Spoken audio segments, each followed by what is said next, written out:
How's it going, everybody? It is Lockhart, your official content creator for Higan Eruthyll, and today I wanted to talk about some characters that may be worth your investment, but before that I just wanted to do a very quick shout out to us, actually. If you take a look, October was a month of downtrends. Mostly Halloween events, not a whole lot going on there. Honkai Star Rail had Jinglu, who was really good, but even Uma Masume, you know, like almost 100% or 50% of the down. Fate Grand Order, Nikkei, Big Drop, Dragon Ball, Dokkan Battle. Like, you know, overall, it was not surprising to see a downtrend. Not a whole lot happening for most of these games.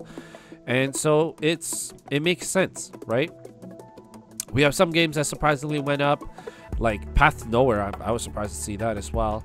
Eversoul must have been like $2, which is why it's green. Guardian Tales, same. Limbus Company, it's like not a whole lot. Like, even for growth for some of these games, it was like not a lot, right? So it is no surprise that we should also be in the red, but we're not. So the surprise is that we made almost double what we did previously, and it's not a lot. You know, the fact that we're even included on a list is kind of surprising, to say the least, but that's nice. You know, so shout out to everybody who likes to play, and don't let anybody doom post you into not playing this game, because it's quite enjoyable. You know, try it out, free to play, and enjoy the story. It's really easy to get into, and they give you a lot, especially in the beginning. So not a bad way to go, and worth your time.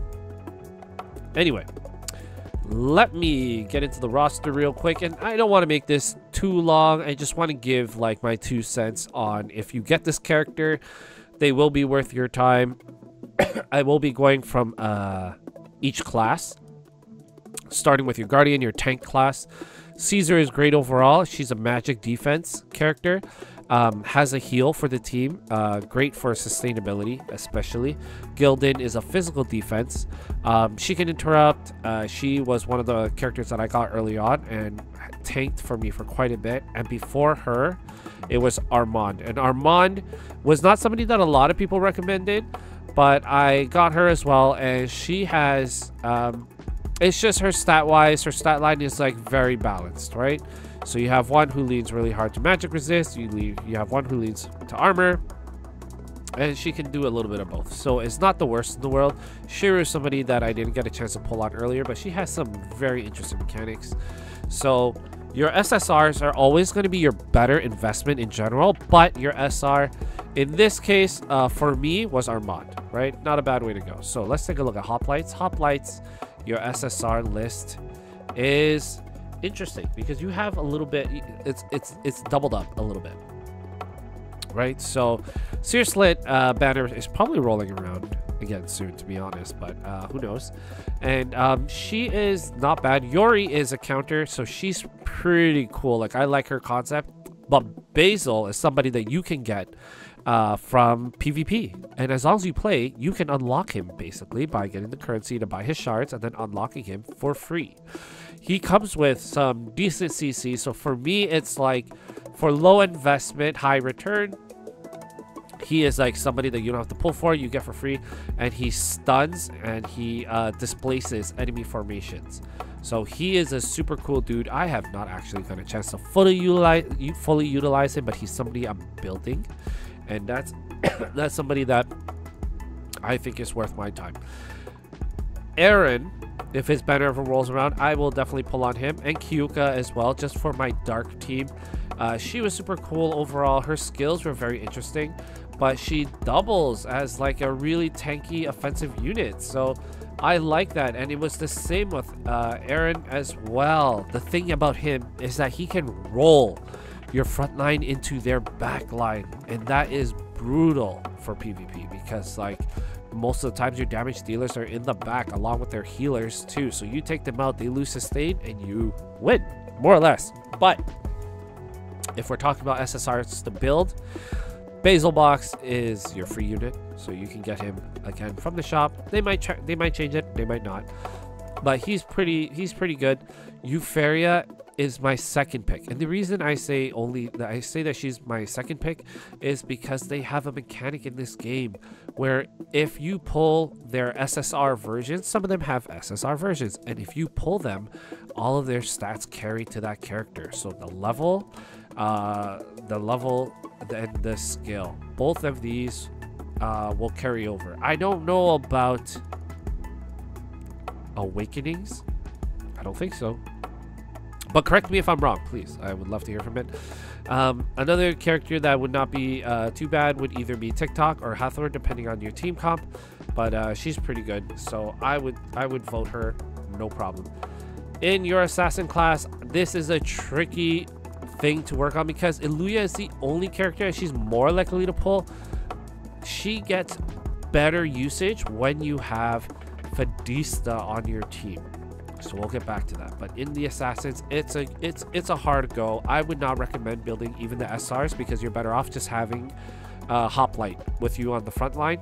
But Iluya is a solid pick because she does crazy DPS and she can get into their back line and just like annihilate them from the back. If you have Fadista, who is the support here, one of her skills is that like she specifically heals certain characters, and it goes in order, assassin being the first character that she would link up with to create harmony and blah blah blah.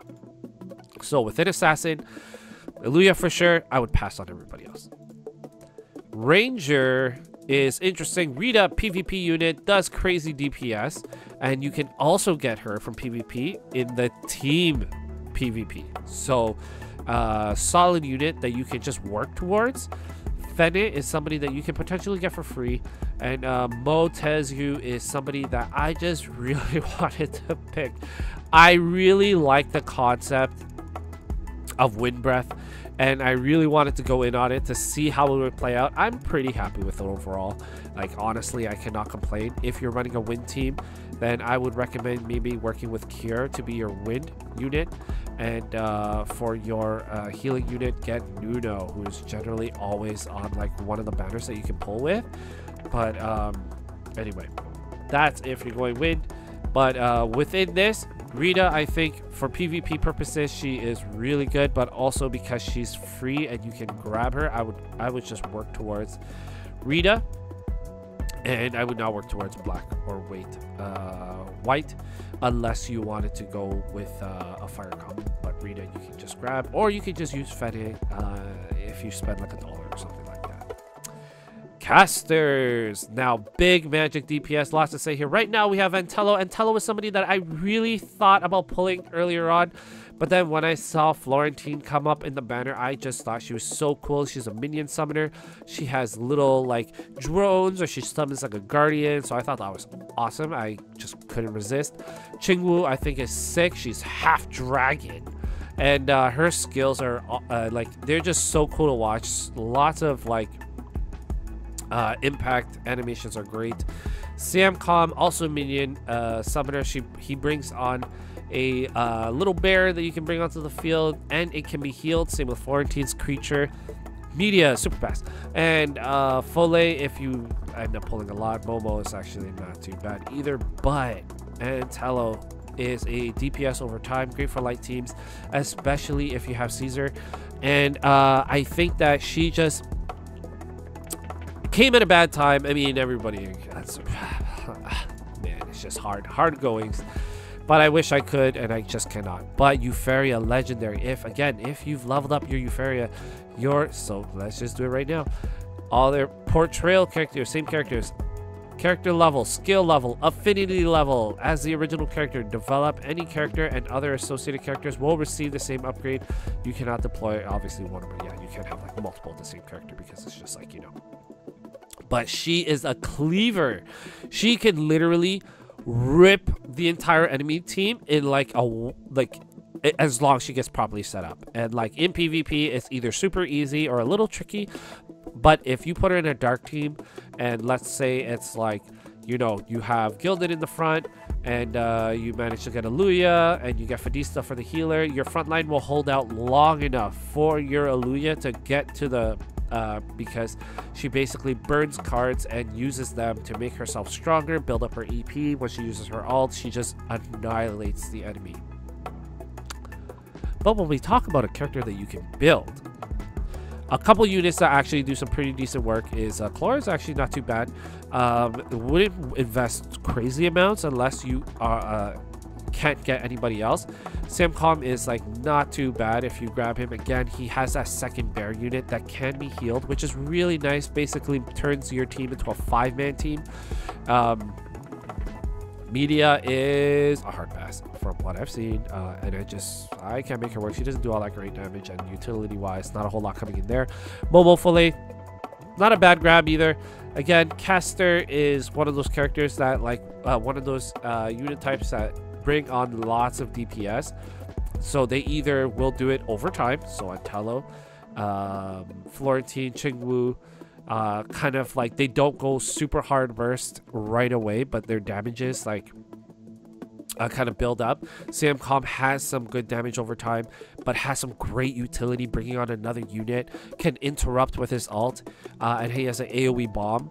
And then Euphoria is great for PvP, just a big cleaver unit in general, so not a bad pick overall. And then when we get to our healers, or Adutrix, Ruko and Screamer are actually really good SR units. Nuno, I think, takes the cake because she heals with everything. Fadista, again, really tailored to like making sure your frontline unit doesn't die along with herself. But then you have Liv, who I actually really like.